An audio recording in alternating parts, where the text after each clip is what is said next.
Hello everybody and welcome back to another creative video. Today we did some building and we actually did it with Feather. I needed to get a build done and I really wanted to try my best to, challenge with, no plan and getting a video done in a pretty reasonable amount of time. Because lately I haven't been doing that. And I was lucky enough that Feather joined on at literally the same time I joined on to build school and offered to help me out. So we did stream the whole build process, so if you want to see that, check out my Twitch and maybe I'll upload the full VOD here somewhere. But it was super fun and we made something super cool. Again, we had no plan to start this whole design off, so we just went on a whim. And it turned out really cool, thanks to the chap for telling us to do a tower bridge, I think is what was recommended. And although we didn't get the towers done, we got a pretty nice bridge done. So let's cue the time lapse and you'll hear me talk about it during that, and a little bit after. Let's go! So here we are with another talking through the time lapse. Feather and I were able to build a pretty awesome build, and for the time we had, we got so much done. Although we didn't get to finish the towers, just simply because we started with no idea, and because of that our priorities kind of changed. So when we realised that the terraining and the bridge were really well done and they were working quite well, we decided just to pivot to have that be our main focus. So Feather focused on the bridge, which was the main centerpiece of the build, with some awesome colours, which again was his colour palette that he chose, and I'll explain a little bit more about that after the time lapse. And I focused on the terrain. So the shading in the mountains was something that I do enjoy doing overall, so I thought it would be a really good opportunity for me to practice and just do it a little bit more. Later on, as you can see, Feather added some black stone outlines just to the bridge, just to help it stand out against the lighter colours of the mountain, which I also helped make lighter just because I had a bit of a darker shadow, which didn't really work and it kind of washed out a lot of the stuff. And especially because we wanted the bridge to be the main centerpiece, I decided to change out the mud, which was the darkest shade I had, with cyan terracotta, which was still a darker shade but a bit lighter. We did a bunch of trees, we picked some from old builds and we scattered them around. I did some more clouds and we finished up some of the final details. So with that, the time lapse is basically done. I'll let you enjoy some of the music just before we cut back to some of the more finer details. So, see you soon!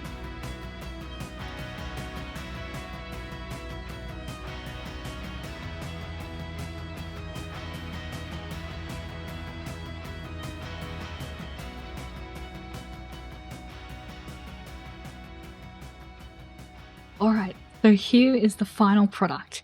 As you saw in the time lapse, Heather and I spent a decent amount of time. I think it ended up amounting to about 2.5 hours. So it was actually pretty cool to be able to get this amount of stuff done. I'll let you take a quick look at the scene that we were able to create. And it's been a little bit since I came back and had a look at the final product. And honestly, it looks better than what it looked when I finished the stream. And not to say that it looked bad whatsoever, but I don't know, seeing it in after a little bit of time from not looking at the floors basically when I was building it, it's pretty cool. I really like the final product. So yeah, we didn't end up getting the 2 towers done as I explained, but we did get this really cool bridge done. Now the colour palette Feather actually chose, and pretty awesome. I love it. It was based on another build that he saw the colour palette on and was pretty inspired by, so we decided to go through it.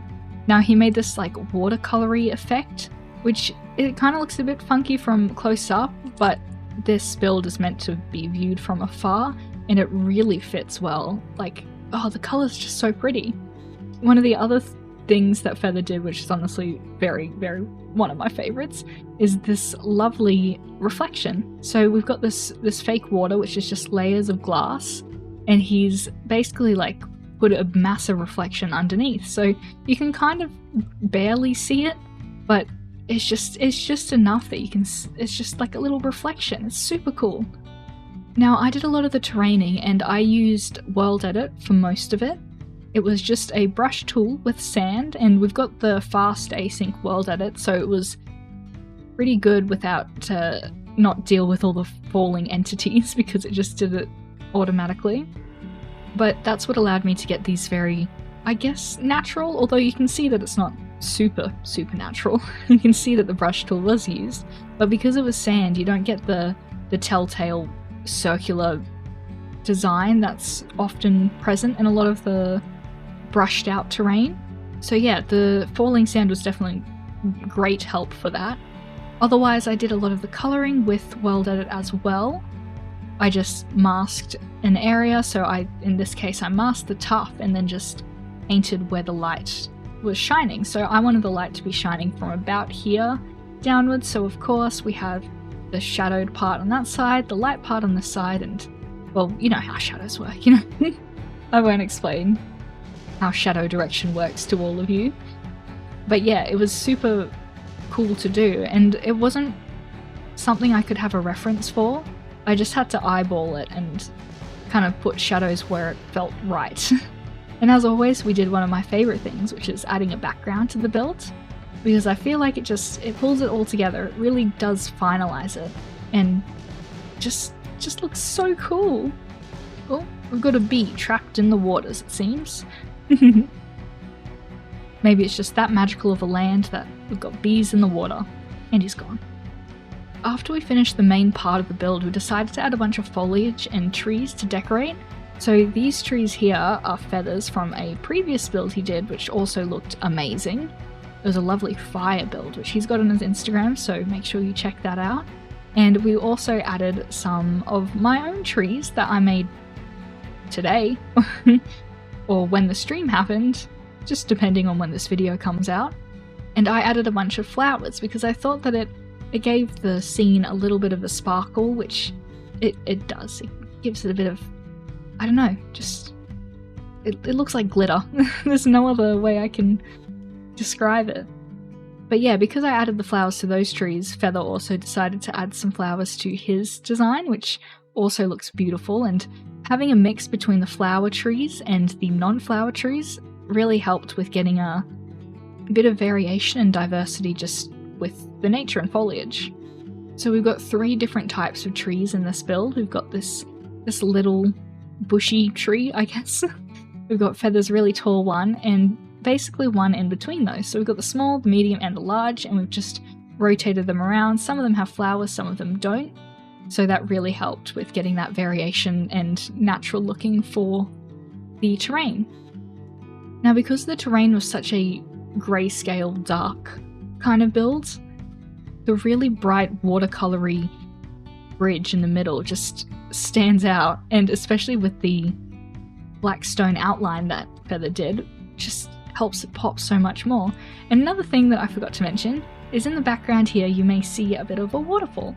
Now, I love adding a little waterfall, so I did this very quickly at the end while we were basically wrapping up the stream. So I just added a very quick little waterfall. We've got the telltale signs of all my previous ones with the cobwebs and the splashes, just with the white candles. It's just with white glass, and it's a bit unfortunate because you can't really see it, but I guess if you were actually crossing the bridge and going through it, you would be able to. Oh, or going through the tree. It's a very nice view. People can just have a look. Now, alongside with this waterfall is Feather's edition, which was the waves crashing against the sides of the mountains here. And that just, it just ties it in so well. Like, it would have been pretty cool if we added some other waves, but I think Feather tried and it was a bit difficult, which is fair. Especially for the time frame that we ended up doing this in and gave ourselves. I love this little detail. It looks like a little face, a little guy. But yeah, a beautiful, beautiful bridge and a lovely terrain in the background. And it was kind of crazy that we got this whole build done in 2.5 hours, just about. It's definitely something that I want to do more. This challenge timed build was very enjoyable, and it kind of gave me a lot of freedom with what I wanted to do creatively. Just because every time I tried something, even if it didn't work, I kind of didn't have time to fix it, so We just had to keep it as is. But let's have a look at the whole build in shaders. So the build with my favorite shaders looks super cool. There's actually this really cool effect, which I'll see if I can get it. There we go. So yeah, if I've changed the sun angle, that's just to a certain point, we've got the shadows, which just, like the lighting that comes off of the bridge, just, oh, it looks so cool. And then you can see the detail of the bridge and all of the shading underneath. Like the trees, it stretches out. It looks super cool. I love it. If you do get a bit close though, it kind of goes, but I think that's just because of the fact we've got a massive background in the back here. But yeah, the build itself looks super cool in shaders, and the flowers and the trees also stand out quite a lot. It's a bit dark just because of the sun angle that I've got at the moment, but overall it looks super nice, and it just, I don't know, like the atmosphere on this is just crazy. It's just, oh, so beautiful. I love it. So yeah, I'm sorry if this video was a little all over the shop in terms of explanation and how I built, but genuinely it was just a do on the fly. Again, we had no plans, we had no references, we just started building. So if you want to see the full process of that, again, check out the Twitch, and the VOD should still be up, and I might post it on YouTube as I said at the start. Other than that, I think that's about all we have time for. I've got a few big projects in the works at the moment. They're just taking a lot longer than I expected, but I promise they'll be done soon and you'll be getting a lovely big video. And also, if you're still here, I am sorry for a bit of the delays in video making as of late. I've been trying to make some bigger videos with putting in a lot more effort and work in. However, that is taking a lot more time, but I still want to make a few of these build videos just as practice, because I mean, that's why I started the YouTube channel to begin with. So while I'm doing those big projects, I'll try my best to be doing more of these quick builds for you guys. Otherwise, thank you so much for watching. I hope you enjoyed the video and the final product of the build. If you have any ideas of what I should build next, or you just want to see put into Minecraft, I can do my best and leave it into the comments. Thank you, Feather, for building this with me. We made a beautiful, beautiful build. It was an awesome stream, and if you want to catch any future streams like that, again, I have Twitch, and feel free to check it out. Otherwise, thank you for watching, and I will see you in the next video. Goodbye!